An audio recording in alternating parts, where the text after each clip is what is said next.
I want to tell you about a moment in 1915 that would change beauty forever. A young man watched his sister Mabel mix coal dust with Vaseline and apply it to her lashes, and he saw something nobody else did, the future of cosmetics.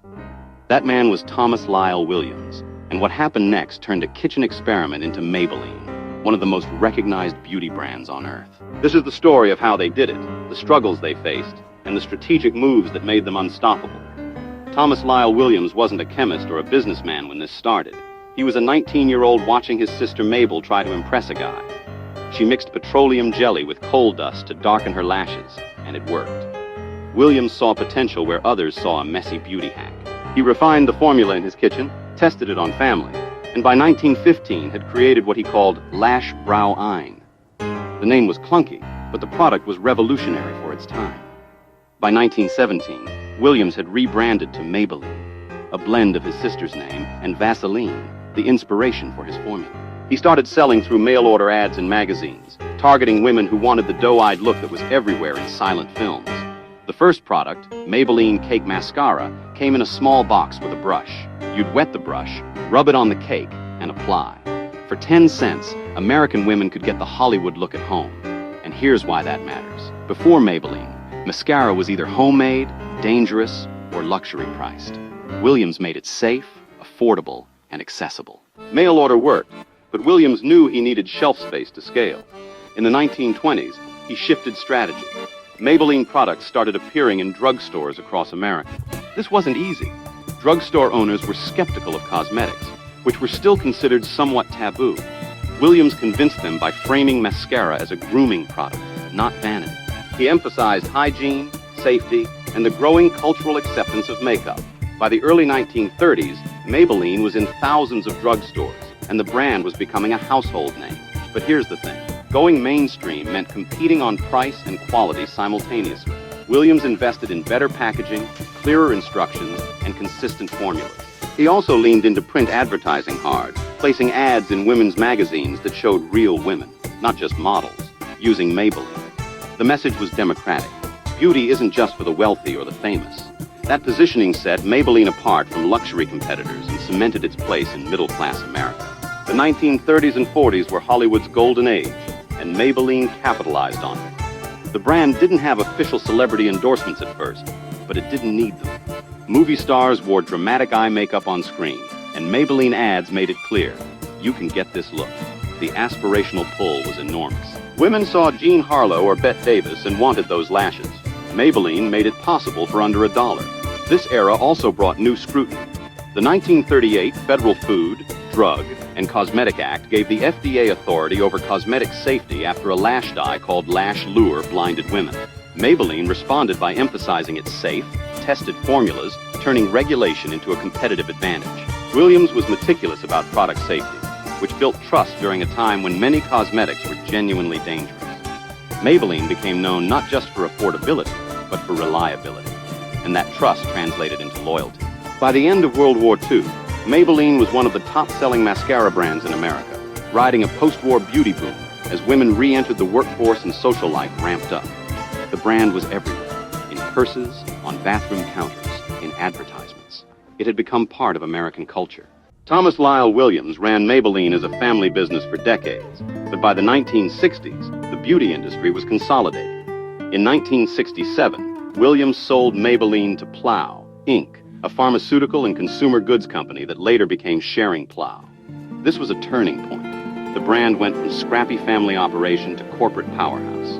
Plow brought capital, distribution networks, and professional management. Maybelline's product line expanded beyond mascara into eye pencils, shadows, and lip products. The trade-off? The Williams family stepped back, and Maybelline became a brand managed by executives, not founders. But that corporate structure enabled something the family couldn't, true national scale. Plow invested in television advertising, which was exploding in the 60s and 70s. Maybelline commercials aired during prime time, reaching millions. The brand also standardized its supply chain, ensuring consistent quality across the country. And then, in 1971, Maybelline launched a product that would become a cultural icon, Great Lash Mascara. The pink and green tube was instantly recognizable, and the formula delivered. Great Lash became the best-selling mascara in America and held that title for decades. wasn't just a product, it was a symbol of accessible beauty. By 1990, Maybelline was a giant, but it was also a target. The beauty market was crowded with Revlon, CoverGirl, and Max Factor all fighting for shelf space. That year, investment firm Wasserstein Perella and Company acquired Maybelline from Schering Plough in a private equity deal. The new owners wanted to refocus the brand, sharpen its identity, and prepare it for the next phase. In 1991, they launched a slogan that would define Maybelline for a generation. Maybe she's born with it. Maybe it's Maybelline. It was brilliant. The line suggested natural beauty enhanced, not masked. It was aspirational but attainable, and it stuck in people's heads. Then in 1996, everything changed again. L'Oreal, the French beauty conglomerate, acquired Maybelline for $758 million and rebranded it as Maybelline New York. This wasn't just a name change, it was a repositioning. L'Oreal gave Maybelline access to global distribution, cutting-edge research, and fashion world credibility. The New York tag tied the brand to the city's energy, diversity, and trend-setting culture. Under L'Oreal, Maybelline became a truly global brand, selling in over 120 countries. But global reach meant navigating vastly different beauty standards, skin tones, and consumer expectations. Maybelline responded by expanding shade ranges and tailoring products to regional markets. The Fit Me line, launched in the 2010s, offered 40-plus shades of foundation, a major move toward inclusivity before it became an industry standard. This wasn't just good ethics, it was smart business. Inclusivity opened up massive new customer bases, particularly among women of color who had been underserved by mass-market brands. Maybelline also leaned into digital marketing earlier than most competitors. The brand partnered with beauty influencers on YouTube and Instagram, turning everyday creators into brand ambassadors. This strategy built authenticity and reach, especially among younger consumers who trusted influencers more than traditional ads. Maybelline's digital-first approach paid off.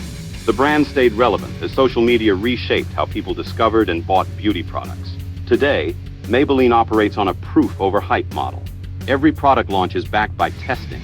Claims are verified by dermatologists and ophthalmologists.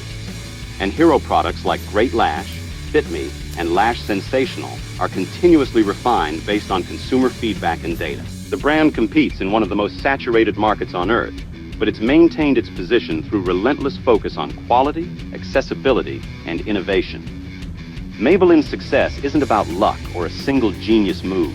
It's about a century of strategic evolution, from kitchen experiment to mail-order business to drugstore staple to global powerhouse. The brand survived ownership changes, regulatory shifts, and intense competition by staying true to its founding promise: beauty that works for everyone at a price they can afford. And that's how Maybelline conquered beauty. From Thomas Lyle Williams mixing coal and Vaseline in 1915 to a billion-dollar brand in 120-plus countries, Maybelline's story is about seeing potential where others didn't, adapting when the market shifted, and never losing sight of the customer. It's proof that accessibility and quality aren't opposites. They're the foundation of lasting success. So next time you see that pink and green tube or hear the slogan, remember, maybe she's born with it. Maybe it's Maybelline. But definitely, it's 100 years of smart strategy and relentless execution.